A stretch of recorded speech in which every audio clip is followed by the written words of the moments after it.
वक्ता विद्वान संत अलवास में आकर के अपना डेरा जमाते हैं, अपना स्थान बनाते हैं और वहाँ की गौशाला को हिंदुस्तान की श्रेष्ठ गौशालाओं में खड़ी करने का भागीरथी प्रयास करते हैं और अपनी देववाणी से, अपने ज्ञान से यहाँ के लोगों को लाभान्वित करने वाले परम आदरणीय चंद्रमा दास जी महाराज को मैं प्रणाम करता हूँ।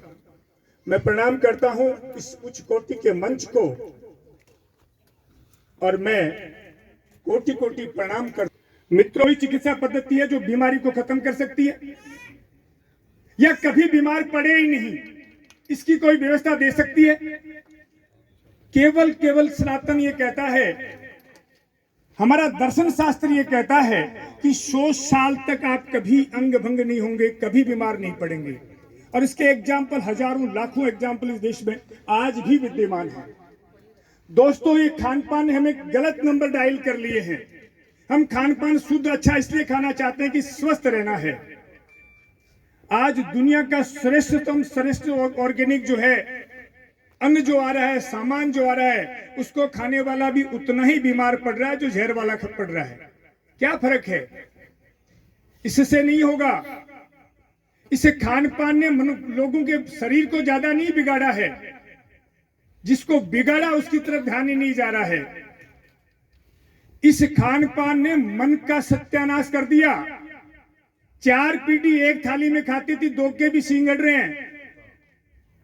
गांव में एक परंपरा है, किसान परिवार में 90 साल को जो को डोकरो हो, तो मैं अपनी भाषा में बोल सकूं, कोई दिक्कत तो करना, कोई के समझ में। 90 साल को डोकरो हो तो भी न डेण कहता, और 70 साल वाला बेटा ने कोई पूछ बा जातो के काम क्या करनो है जना के यार मन को नहीं था भी डेण नहीं पूछ। आज 50 साल वालों भी बिना बेटा ने पूछा क्यों कर लेकिन आज ना घरा बढ़वा को के लोगों नहीं। ए बीज कौन बोया? वो 25 साल वाला नौजवान बोया गया। ए बीज आपा बोया। आपने गांव की एक संस्कृति ही कि कोई भी काम गांव को बोला को अड़ोस पड़ोस को कोई टाबर गलती कर तो भी न टोकता। आज तो आप बड़ा नहीं कौन टोके, या दूसरे देखे वो प्रे उड़ जाए तो ठीक है, तो नहीं टोको जना वो तो अपने आप ने सही मान लियो।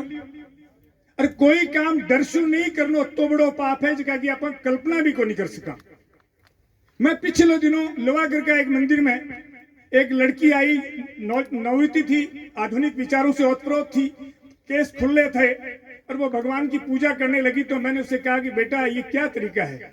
तो कि क्या है? मैंने कहा तेरे केस खुले हैं, तेरा सिर जो है ढका हुआ नहीं है।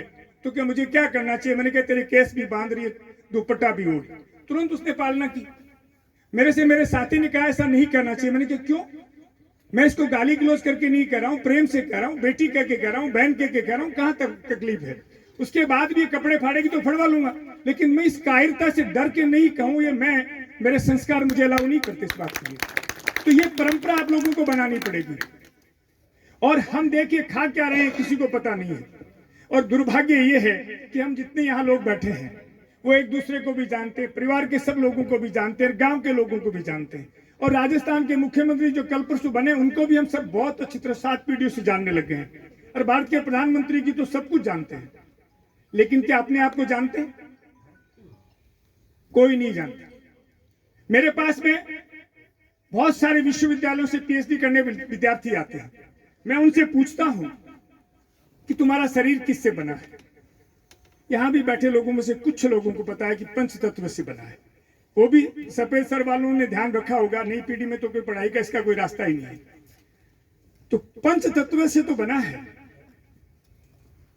लेकिन उसमें किस एक परिवार में 5 आदमी हो किससे की राय, खान पान, विचार एक सा ही हुए, भिन्न भिन्न हुए। इको कारण है कि पंच तत्व के मायने साल के विभाजन है। कौन सा मन्ना में कौन सा तत्व की तासीर ज्यादा उसी, और बी मन्ना में जन्म वाला का जीवन में वो तत्व महत्वपूर्ण उसी बिन पहचानो जाए। देखिए दुनिया में हर चीज का इलाज, लकड़ी की तो टेबल टूटती है तो इसकी रिपेयरिंग हम लकड़ी से करते हैं। चमड़ा को कोई जूतो या बैग फाट जाए तो भी रिपेयरिंग आप चमड़ाऊ करा।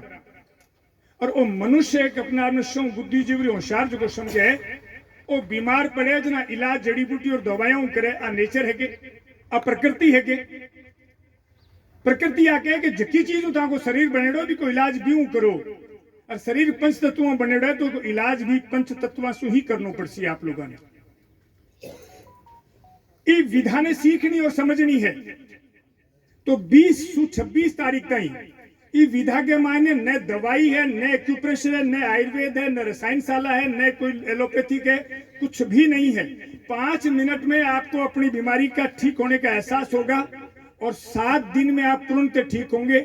इसकी बात की गारंटी ये पद्धति देती है। पंच तत्व चिकित्सा के नाम से पद्धति जो है बहुत शानदार तरीके से बहुत सारे विद्वानों ने मिलकर के इसका इजाद किया है और गाय के प्रभाव से किया है। आपने घर में पली लुगाया राख हूं बर्तन मांजती ना, अब कोई को नहीं मांझे। राख में फास्फोरस हुए और लुगाए की आदि बीमारी भी फास्फोरस ही निपट जाए। अब आधुनिक विज्ञान ने पूछो ने जना जितना भी डिप्रेशन और जी समस्या में फास्फोरस की कमी शू आवे, लेकिन कोई मतलब ही को नहीं। अब भी साबुणु दोवेर भी साबुणु 40 पर था। दुर्भाग्य देखिए, दुनिया की तमाम चिकित्सा पद्धति को मैं चैलेंज करता हूं और आपसे दावे से कहता हूं कि कोई व्यक्ति शोध करके बता दे दुनिया में ऐसी कोई चिकित्सा पद्धति है जो बीमारी को खत्म कर सकती है या कभी बीमार पड़े ही नहीं, इसकी कोई व्यवस्था दे सकती है।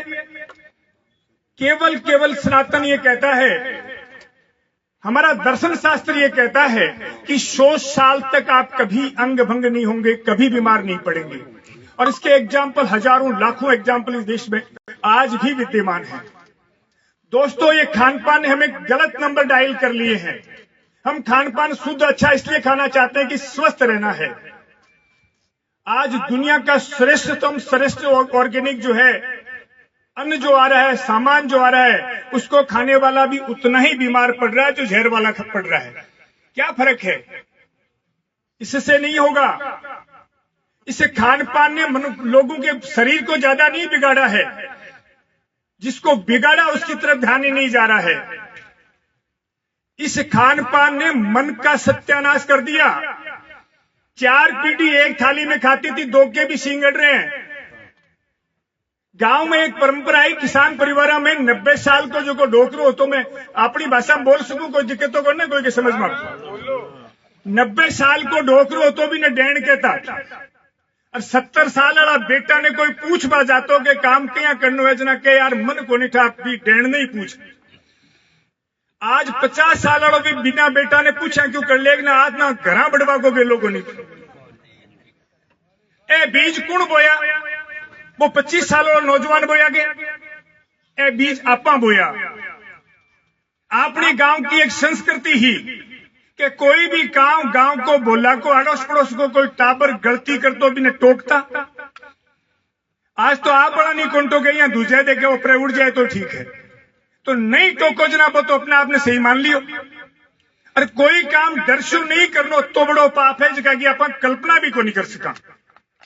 मैं पिछले दिनों लोहागढ़ का एक मंदिर में एक लड़की आई, नवयुवती थी, आधुनिक विचारों से ओतप्रोत थी, केस खुले थे और वो भगवान की पूजा करने लगी। तो मैंने उससे कहा कि बेटा ये क्या तरीका है? तो क्या है? मैंने कहा तेरे केस खुले हैं, तेरा सिर जो है ढका हुआ नहीं है, तो क्या मुझे क्या करना चाहिए? मैंने कहा तेरे केस भी बांध रही है, दुपट्टा भी ओढ़। तुरंत उसने पालना की। मेरे साथी ने कहा ऐसा नहीं करना चाहिए। मैंने कहा क्यों? मैं इसको गाली गलौज करके नहीं कर रहा हूं, प्रेम से कर रहा हूं, बेटी कह के कर रहा हूं, बहन कह के कर रहा हूं, कहां तक तकलीफ है? उसके बाद भी कपड़े फाड़ेगी तो फड़वा लूंगा, लेकिन मैं इस कायरता से डर के नहीं कहूं, ये मेरे संस्कार मुझे अलाउ नहीं करते इस बात के लिए। तो ये परंपरा आप लोगों को बनानी पड़ेगी। और हम देखिए खा क्या रहे हैं किसी को पता नहीं है।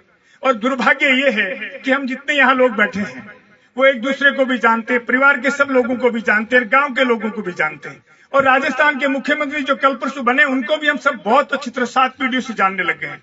और भारत के प्रधानमंत्री की तो सब कुछ जानते हैं, लेकिन क्या अपने आप को जानते हैं? कोई नहीं जानता। मेरे पास में बहुत सारे विश्वविद्यालयों से पीएचडी करने विद्यार्थी आते हैं। मैं उनसे पूछता हूं कि तुम्हारा शरीर किससे बना है? यहां भी बैठे लोगों में से कुछ लोगों को पता है कि पंच तत्व से बना है। वो भी सफेद सर वालों ने ध्यान रखा होगा, नई पीढ़ी में तो कोई पढ़ाई का इसका कोई रास्ता ही नहीं है। तो पंच तत्व से तो बना है, लेकिन उसमें किस एक परिवार में 5 आदमी हो बाकी से की राय खान पान विचार एक सा ही हुए, भिन्न भिन्न हुए। इको कारण है कि पंच तत्व के मायने साल के विभाजन है। कौन सा मन्ना में कौन सा तत्व की तासीर ज्यादा उसी, और बी मन्ना में जन्म वाला का जीवन में वो तत्व महत्वपूर्ण उसी बिन पहचानो जाए। देखिए दुनिया में हर चीज का इलाज, लकड़ी की कोई टेबल टूटती है तो उसकी रिपेयरिंग हम लकड़ी से करते हैं। चमड़ा को कोई जूतो या बैग फाट जाए तो भी रिपेयरिंग आप चमड़ाओं करा। और वो मनुष्य एक अपना बुद्धिजीवी होशियार जो समझे वो बीमार पड़े जना इलाज जड़ी बूटी और दवाइयां करे। आ नेचर है के आ प्रकृति है के प्रकृति आके कि जकी चीज को शरीर बनेड़ो भी कोई इलाज भी करो, और शरीर पंच तत्वों बनेड़ो है तो इलाज भी पंच तत्वों से ही करना पड़सी। आप लोगों ने ये विधा ने सीखनी और समझनी है। तो 20 से 26 तारीख तक ये विधा के मायने न दवाई है, न एक्यूप्रेशर है, न आयुर्वेद है, न रसायनशाला है, न कोई एलोपैथिक है, कुछ भी नहीं है। 5 मिनट में आपको अपनी बीमारी का ठीक होने का एहसास होगा और 7 दिन में आप तुरंत ठीक होंगे। इसकी बात की गारंटी ये पद्धति देती है। पंच तत्व चिकित्सा के नाम से पद्धति जो है बहुत शानदार तरीके से बहुत सारे विद्वानों ने मिलकर के इसका इजाद किया है और गाय के प्रभाव से किया है। आपने घर में पहले लुगाया राख बर्तन मांजती ना, अब कोई को नहीं मांझे। राख में फास्फोरस हुए और लुगाए की अधिक बीमारी भी फास्फोरस ही निपट जाए। अब आधुनिक विज्ञान ने पूछो ने जना जत्ता भी डिप्रेशन और जी समस्या में फास्फोरस की कमी शू आवे, लेकिन कोई मतलब ही को नहीं। अब भी साबुणु धोवेर भी साबुणु 40 पर थाली धो लो, वो साबुन आया मैंने रही को नहीं भाई। बर्तन न खाबा को बेरो क्या खावा क्या बैठ खावा। मैं 2 चीज बताऊं आप लोगों ने, मैं अपील करना चाहूं आप सब विद्वान बैठे हुए वास्ते। देखिए दुर्भाग्य से षड्यंत्र कैसे कैसे इस देश में कब कैसे खेले, आज तक उनको खेलने वालों का भी मैंने पूरी खोज की, अता पता ही नहीं लगा। 52 के टेम्परेचर में लोगों को जूता और जुराब पहना दिया। भारत के किस कालखंड में, मैंने पूरी हिस्ट्री मेरे पास 4000। मेरा ये मानना है कि जिस घर में साहित्य नहीं है, शास्त्र नहीं है और सहस्त्र नहीं है, वो घर है ही नहीं। धर्मशाला, वो जो धर्मशाला से भी भूंडा है, वो घर नहीं हो सकता। वो 3 चीजें हर सनातनी के घर में होनी चाहिए। साहित्य होना चाहिए, शास्त्र होना चाहिए और सहस्त्र भी होना चाहिए। प्रमाणिक शास्त्र होना चाहिए आपके पास, कोई लुका छिपी वाला नहीं होना चाहिए। तो जब अध्ययन किया तो पता लगा कि हम कितने कितने कहां भाग रहे हैं। अब हमें हमारी जड़ों को देखना पड़ेगा, समझना पड़ेगा। हम दिन भर कितनी इलेक्ट्रॉनिक ऊर्जा खा रहे हैं। अभी महाराज साहब कह रहे थे बैल से खेती, आपको पता है इसके पीछे विज्ञान क्या था?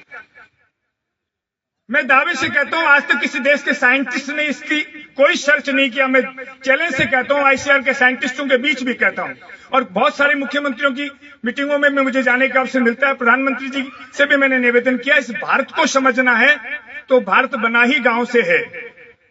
भारत जो गांव वाला है उसी को भारत कहते हैं ना। और गांव किसको कहते हैं? जहां गाय होती।